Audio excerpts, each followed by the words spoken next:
un sucre, j'espère que vous allez bien. Oui, je sais, c'est censé être une vidéo qui fait peur et il y a beaucoup de lumière. Je vais régler ça après. D'ailleurs, cette année, je crois qu'il y aura une deuxième vidéo sur Halloween. Donc voilà, je pose ça comme ça, je tease un peu. En tout cas, si vous voulez vous éclater sans trop vous faire peur, je vous conseille Escape Game 1 et 2, juste pépite. Smile, ça par contre c'est méga chelou. Enfin moi vraiment j'ai eu à moitié peur, mais ma cousine a regardé et bah elle n'a pas eu si peur que ça. Donc vraiment ça dépend des gens. Et Jack in the Box 2. Comment vous dire, vous pouvez regarder le premier, mais franchement si vous regardez le 2 avant, ça va pas vous spoiler hein. Oh, franchement non, vraiment c'est un peu comme Esther 2, ça casse un petit peu la surprise que tu as déjà deviné si tu as vu la bande-annonce ou si tu as un minimum de jugeote. Donc bon. Et Jack in the Box, c'est genre mon objectif principal, c'est de trouver un poster de lui et de le mettre dans ma chambre, à côté de Pennywise. Ah ok, faut vraiment que je me calme parce que je suis encore malade.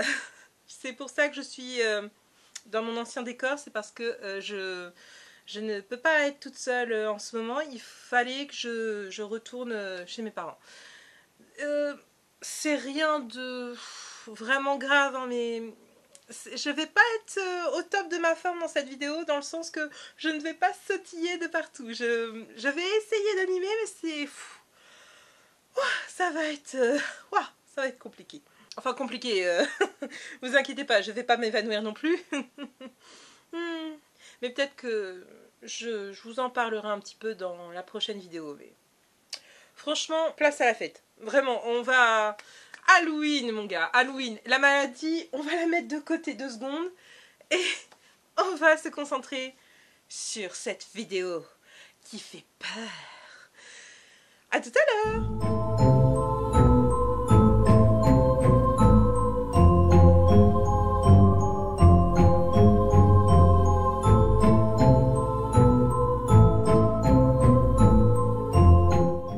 Bienvenue dans la vidéo de l'horreur. Enfin, horreur, ça va être sous forme de jeu, on va pas se mentir. Car dans cette vidéo, je vais raconter 3 histoires horrifiques. Et ce sera à vous de deviner laquelle des 3 est un mensonge. Hâte de voir si vous allez trouver la fausse histoire d'horreur.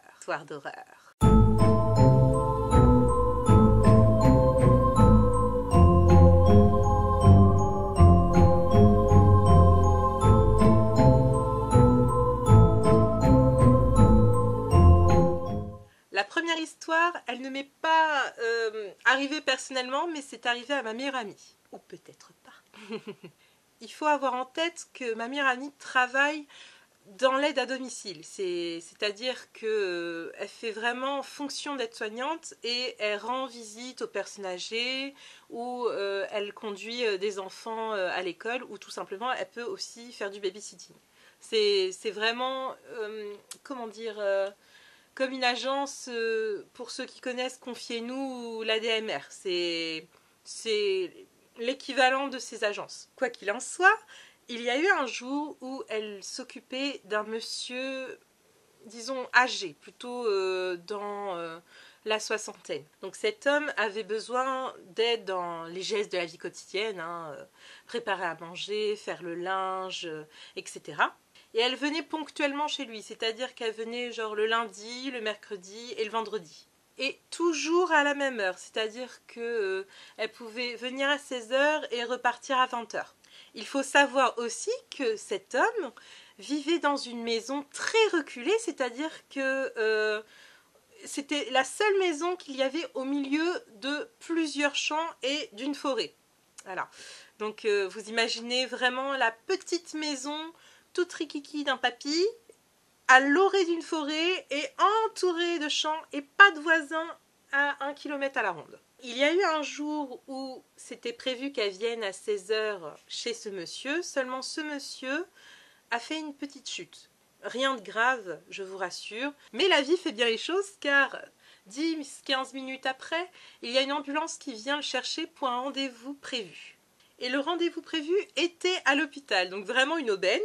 Seulement, il a dû rester un peu plus longtemps en observation. Seulement, ma meilleure amie, Princesse Chaton, n'étant pas au courant qu'il restait un peu plus longtemps après son rendez-vous, car elle n'était pas non plus au courant qu'il avait fait une petite chute et qu'il était en observation.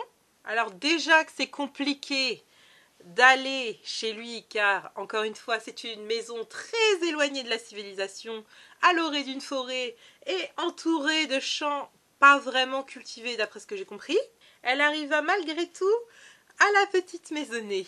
Donc elle se gare tranquille, tout va bien, et descend de la voiture. Seulement il y a quelque chose qui ne va pas. Voyez-vous, il y a la maison du petit monsieur, et collé à celle-ci, il y a une espèce de garage, mais fait avec des planches en bois.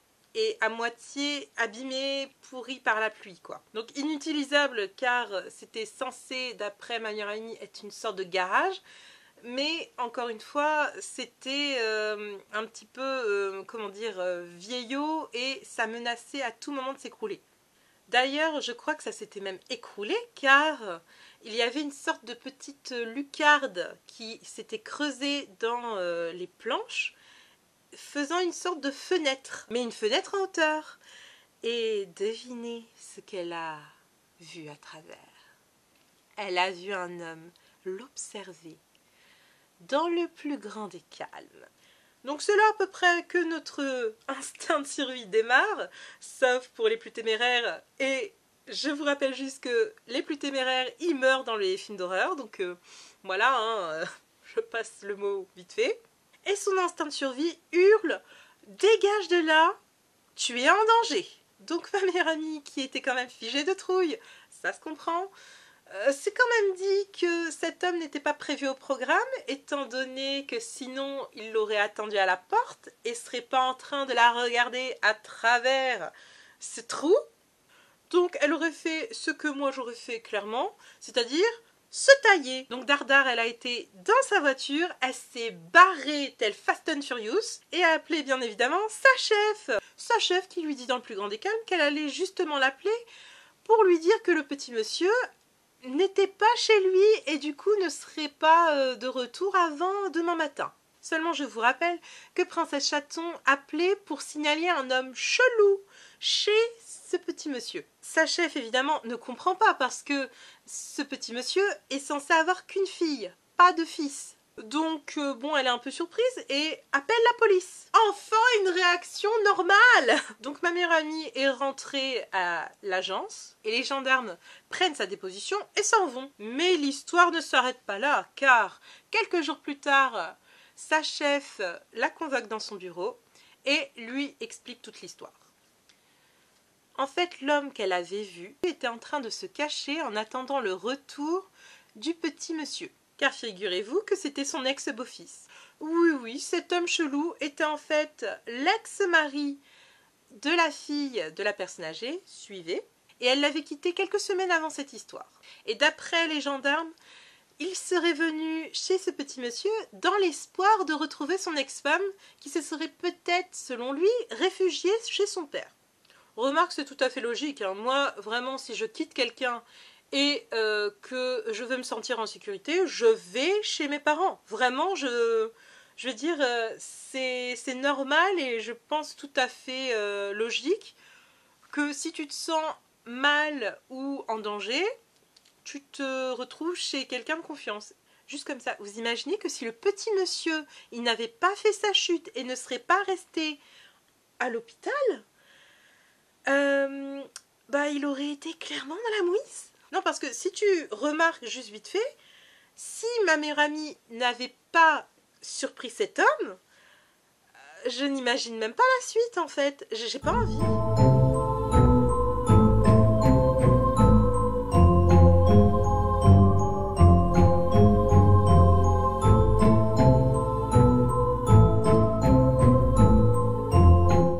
Pour cette deuxième histoire, je vais vous parler de ma cousine.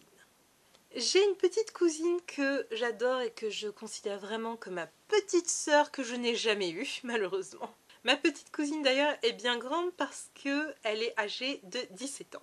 Et par conséquent, elle n'est pas loin de quitter le lycée et a décidé de continuer ses études.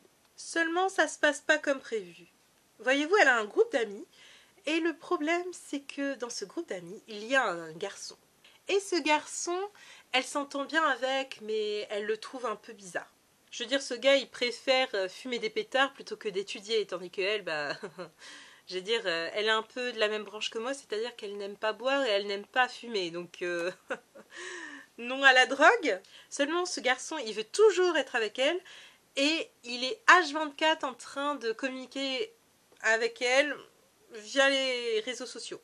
Donc ma cousine en a un peu marre et elle essaye de lui expliquer via des sous-entendus, parce que c'est une fille, hein, les filles adorent les sous-entendus, n'est-ce pas? Mais le mec, soit il ne comprend rien, soit il fait semblant de ne pas comprendre. Et il lui envoie toujours plus de textos. Et ça va au point que, franchement, ça frise le harcèlement. Même la nuit, il commence à lui envoyer des messages. Et il y a eu un moment où ma cousine l'a clairement envoyé se faire foutre. Et vous imaginez bien que ça ne lui a pas plu. Car sinon, je ne raconterai pas cette histoire. Ça lui a tellement pas plu qu'il a pourri la relation qu'elle avait avec son groupe d'amis. C'est-à-dire qu'il a raconté que des bobards au cercle d'amis qu'ils avaient en commun, faisant en sorte qu'elle reste toute seule. Donc, seule et isolée, il pouvait plus facilement attaquer, on va pas se mentir. Seulement ma cousine, elle a un peu le même caractère que moi, c'est-à-dire que si tu m'emmerdes, frère, t'as pas envie que je sois ton ennemi, t'as pas envie. Seulement ce gars n'a pas entendu cette signal d'alarme et quand il s'est approché, elle lui a foutu une claque. Vous doutez bien que ce mec, en guise de vengeance, s'est plaint à la vie scolaire et elle a eu un peu des emmerdes. Oui, parce qu'elle ne peut pas nier qu'elle lui avait foutu une tarte. Hein. Il y avait un peu des témoins. Et malheureusement, elle ne pouvait pas prouver par A plus B que il la méritait un peu, sa tarte. Donc elle était envoyée 3 jours du lycée. Pour un gars qui méritait clairement sa claque. Mais l'histoire, elle s'arrête pas là. Le pire reste à venir. Figurez-vous que pendant ces 3 jours, du coup, elle se prend la tête avec sa mère qui arrête pas de lui dire « Mais pourquoi tu as tarté ce mec? Pourquoi tu as fait ça? Je croyais que vous étiez amis. En plus, c'est le fils du voisin. » Oui, parce qu'il faut savoir que ce garçon était le voisin de ma cousine. Mais pas le voisin de 3 pâtés de maison. Non, non, le voisin d'à côté. Le vrai voisin d'à côté. Donc c'est à nouveau le fight parce que ma cousine ne sait pas comment lui expliquer à sa mère que ce type est complètement fou, que ce garçon est complètement cinglé, parce que il a cassé son groupe d'amis, il la harcèle sur tous les réseaux sociaux, et qu'elle se sent prisonnière parce qu'elle ne sait pas comment arrêter ça. Le gars, quand elle lui demande pourquoi il fait ça, il lui répond juste pour te faire chier. Du coup, elle s'enferme dans sa chambre le premier soir où elle a été virée, et ne veut pas en sortir. C'est-à-dire qu'elle fait ses devoirs, elle prend sa douche et elle va se coucher. Seulement devinez qu'est-ce qui se passe la nuit. Oh, rien que d'y penser, j'ai des frissons. Elle se fait réveiller en pleine nuit par un cri d'horreur. Et pas n'importe lequel, celui de sa mère. Donc ni une ni deux. Elle sort de son lit, elle court, elle va au rez-de-chaussée et elle voit sa mère dans la cuisine, encore en train de hurler, et ce gars en face d'elle. Il faut savoir que chez ma cousine, c'est une maison rez-de-chaussée, étage. Et qu'à ce rez-de-chaussée, il y a 2 entrées. C'est-à-dire que tu as l'entrée principale et tu as l'entrée à l'arrière de la maison. Bien sûr, ces 2 entrées sont toujours fermées à clé, seulement la veille, mon oncle faisait beaucoup de va-et-vient entre le jardin et la maison et avait malheureusement oublié de fermer à clé. Ce que le fils des voisins avait dû comprendre car il est rentré sans problème par cette porte. Je pense qu'il est inutile de parler en détail de ce qui s'est passé. Du coup, ils ont un peu bloqué le gars et puis ils ont appelé un peu très vite les flics. Heureusement, cette nuit n'a pas été perdue pour tout le monde, étant donné que ma cousine a avoué aux policiers que ce garçon, elle le connaissait, qu'il l'a harcelé sur les réseaux sociaux et qu'il était vraiment toxique, quoi. Et autant vous dire que ça a été la fête pour le gars. Car les policiers ont dû tellement lui faire peur que encore aujourd'hui, il n'approche plus ma cousine.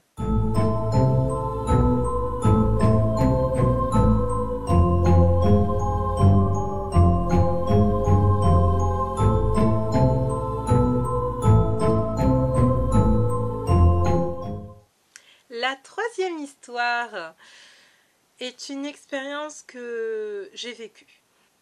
Il faut savoir que je suis tout sauf une fille qui pourrait dire je vais ken.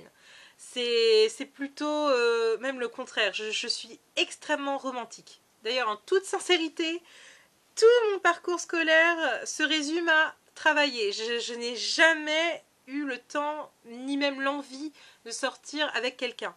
Et pour info, ce n'est pas grave. Ceux qui n'ont pas envie de sortir avec quelqu'un, vraiment, vous faites ce que vous voulez. Vous forcez pas juste parce que c'est la mode au collège ou au lycée.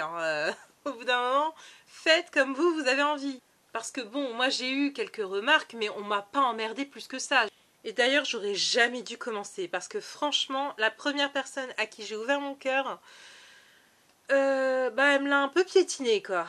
Mais commençons par le commencement. Cette fille en question, qui d'ailleurs est mon ex sans surprise, était mon amie au lycée et ça faisait 3 ans qu'on se connaissait. Je suis un peu tombée petit à petit amoureuse d'elle et je savais pas comment lui dire parce qu'elle sortait qu'avec des garçons. Puis il y a eu un jour où vraiment j'ai pris mon courage à deux mains et je lui ai envoyé the texto, quoi. Donc j'ai attendu un petit peu la réponse, un peu stressée, et elle croyait au début que c'était une blague, puis elle m'a dit « je vais réfléchir ».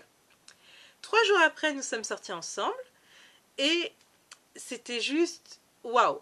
Je fais juste une petite précision que c'était pendant le confinement qu'on s'est mis en couple en fait. Donc c'était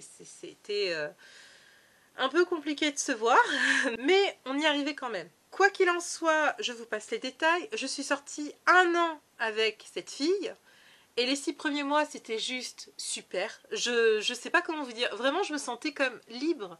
Comme si je pouvais être enfin moi. Et cette sensation, purée, mais j'ai adoré. Et puis, il y a eu les 6 autres mois où elle était distante, ou tout le temps en train de se barrer à droite à gauche. Mais bon, moi, en fait, j'étais tellement occupée et dans ma bulle parce que je faisais une formation en même temps.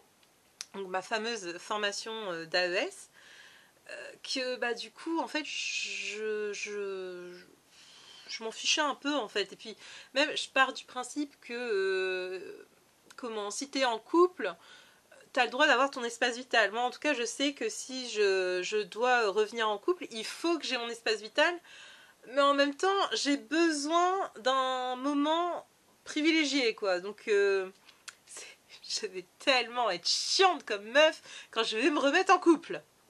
Compliqué. Vous le sentez ou pas que j'ai pas envie de rentrer dans le vif du sujet? Mais peut-être après que je fais semblant, peut-être que c'est elle la fausse histoire. Bonne question, bonne question. Quoi qu'il en soit, quand on a fêté nos 1 an de vie en couple, elle m'a offert une petite soirée cool, vous voyez, où justement elle commençait à me dire que j'étais la femme de sa vie, blablabla, quoi. Ce genre de conneries que tu ne penses pas vraiment, surtout quand tu vois ce qu'elle fait après. Mais du coup, elle m'a même demandé en fiançailles. Pitié, ne me jugez pas. Franchement, j'étais la nana de Disney complètement écervelée. Donc au bout d'un moment, je veux dire... Je ne connaissais rien à ce type de vie de couple. Donc au bout d'un moment, je sais pas, moi En plus, on a tous pensé que le premier c'était le bon. Je veux dire, on va pas se mentir, hein, les filles et les mecs. Et les mecs, bien sûr. Pas de sexisme. Et comme une conne, moi j'ai dit oui. Mais j'avais toujours pas la bague. Et elle n'arrêtait pas de me dire « Ouais, mais je l'ai fait sur mesure, donc attends un petit peu, tu l'auras bientôt. » J'ai attendu quand même 3-4 mois, je ne l'ai toujours pas eu. Et d'ailleurs... même si elle me l'offrait aujourd'hui, si on se recroisait, garde-la ta bague de merde. Vous la sentez ou pas, la personne toxique qui est en train de bouffer toute ton énergie, toute ton âme? Maintenant, si je vous raconte cette histoire, vous vous doutez bien qu'il y a une merde à la fin, hein. Au bout de la 3e, vous devez être habitué. Eh bien, figurez-vous que le 3 septembre 2021, c'était l'anniversaire de mon ex. Donc on avait décidé d'aller au restaurant, seulement il y avait toujours ce passe Covid, mais son passe Covid ne fonctionnait jamais, donc on a fini par se manger une pizza. Faut savoir que moi j'habitais, qu'est-ce qu'on pourrait dire, à Dreamland, et elle habitait genre à même pas 30 minutes de voiture à Insipide. Voilà, Insipide, ça va être bien comme mot ça. Donc nous mangions une pizza à Insipide, et il y a eu un moment où elle m'a dit de se garer quelque part, et elle m'a dit qu'elle allait revenir. Seulement, le truc c'est que j'ai attendu presque une demi-heure dans la voiture. Pas un message, rien, que dalle. Donc au bout d'un moment, c'était pas la première fois qu'elle me faisait ce genre de truc, donc moi j'ai commencé à chialer parce que je crois vraiment que mon inconscient était en mode « Putain, t'es en train de souffrir meuf, je sais pas, réagis, fais quelque chose ». Et moi j'étais en mode « Non, c'est pas vrai, même, c'est la fin de ma vie ». Mais ferme ta gueule, connasse. T'es vraiment con, putain de merde. Ben, j'étais pas si con que ça parce que je me suis barrée. Tout simplement, je l'ai abandonné. Et je suis rentrée du coup à Dreamland. Il faut savoir qu'à Dreamland, j'avais un appartement avec ma formation et le bâtiment où je bossais juste à côté, quoi. Je veux dire, je descendais, j'étais là-bas, quoi. Je pouvais être en retard, je veux dire, en 2 minutes, top chrono, j'étais là-bas, quoi. C'était bon. Et pour ceux qui me suivent depuis un moment, vous voyez très bien, je pense, de quel appartement je parle. Il faut savoir que mon appartement est au 3e étage, je n'ai pas d'ascenseur et du coup j'ai dû monter les escaliers. Devinez la suite. Vous êtes tellement pas prêts, ou peut-être que je bluffe, peut-être que c'est une fausse histoire et que je joue hyper bien la comédie. Oh, j'ai tellement hâte de voir vos commentaires. Quoi qu'il en soit, quand je suis montée et que je me suis arrêtée devant la porte de mon appartement, j'ai sorti ma clé, j'ai essayé de l'introduire, et quand je l'ai introduite, je n'arrivais pas à la tourner. Parce que, tout simplement, quelqu'un était dans mon appartement, s'était enfermé dedans, et la clé était dessus. Mais qu'est-ce qu'elle fait Zaza? Bah, elle se laisse pas démonter, elle a un peu peur, mais bon, elle a un peu les biquettes, mais bon, elle se dit, j'ai vu plein de traits d'horreur, go, j'envoie la sauce. Donc je vous le donne en mille, j'ai commencé à brailler « Ouais, sortez de là, sinon j'appelle la police !»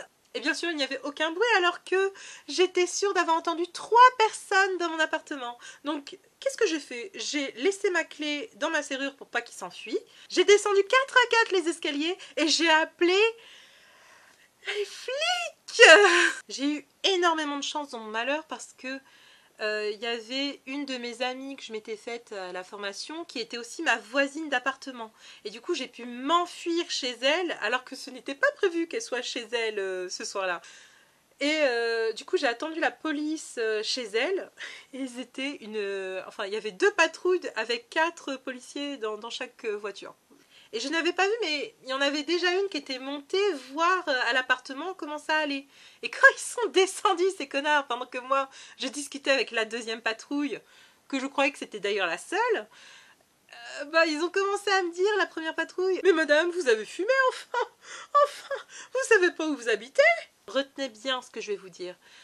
Je n'ai pas compris pourquoi ils m'ont dit ça, et eux, ils m'ont expliqué que dans mon appartement que je payais avec mes parents, il y avait ma petite copine qui était avec son meilleur pote et le mec avec qui elle me trompait.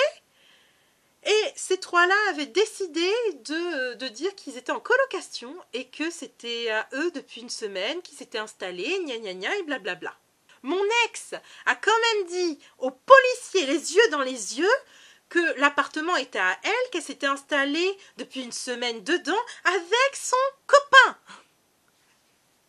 Et son meilleur ami. Non mais c'est quel genre de malveillance ça, vraiment. Mais heureusement que j'avais ma pote à côté de moi, heureusement que je bossais à côté et heureusement que j'étais enregistrée dans le logiciel des logements parce que, mais vous vous rendez juste compte, heureusement qu'ils ont fini par me croire. Oui, je dis beaucoup heureusement, mais je sais pas si vous voyez le truc. C'est comme si vous alliez dîner quelque part et vous revenez, il y a quelqu'un chez vous, vous appelez la police vous dit « Ah bah, vous êtes sûr que c'est chez vous ?» Parce que eux, ils disent quand même que ça fait un mois qu'ils sont installés, hein.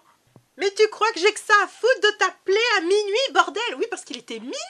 Il était minuit quand j'ai appelé la police. Je sais pas, ça m'a, mais... Oui, je suis énervée. Peut-être que je bluffe. Encore une fois, peut-être que je bluffe et que ce n'est pas une vraie histoire. Et oui, pourquoi je vous fous tout le temps le doute? Je ne sais pas. Peut-être que vous doutez là actuellement.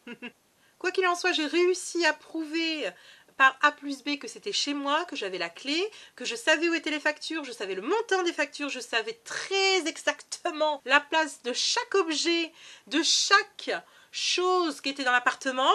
Et du coup, ils m'ont éloignée en disant « On va essayer de les faire sortir de chez vous. » Frère, si je t'appelle, c'est pour que tu les sortes, pas pour que tu essayes. Bref, du coup ça a fini, ils ont réussi quand même à les faire sortir.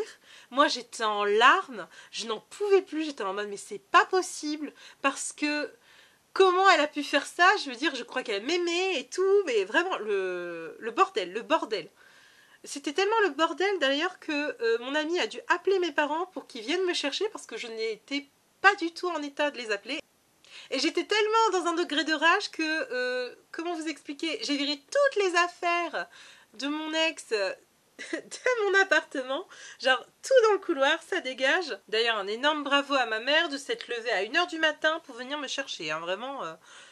Je crois que j'aurais fait pareil pour mon enfant, mais bon, quand même, c'est... Grosse preuve d'amour, grosse. En plus, cette garce, elle m'envoyait des textos en mode « T'as dû tellement avoir peur, et je te jure, je vais tout expliquer dès demain. » Mais non! Et t'as cru quoi, toi? T'as cru quoi? Non! Je vais clairement marquer comme dernier texto, mais vraiment le tout dernier, va vraiment te faire foutre. En gros, je lui ai bien expliqué que je ne voulais plus d'elle dans ma vie, que vraiment c'était le dernier texto que je lui enverrai et que maintenant c'était vraiment, elle pouvait me rayer de son monde parce que je n'étais plus du tout dans l'actualité. Mais elle m'a pas lâché comme ça, c'est ça qui est horrible, hein. Vraiment ce genre de sensu. Non mais... Elle avait le portable de ma mère et quand c'était mon anniversaire ou n'importe quelle fête, elle m'envoyait, enfin elle envoyait des messages à ma mère pour que ma mère les transmette. Non mais c'est quel genre de folle, tout va bien. Bon maintenant, dans l'actualité, dans le moment présent, elle m'a foutu la paix, je suis enfin tranquille. Mais va-t'en remettre de ce genre de personne. Voilà, c'était la dernière histoire. Maintenant, à votre avis, laquelle était la fausse des trois? J'ai hâte de lire vos commentaires. Dans tous les cas, j'espère que la vidéo vous a plu. Un grand merci pour les 600 abonnés. Wouh, vous êtes les meilleurs. Je vous aime. Bisous, bisous.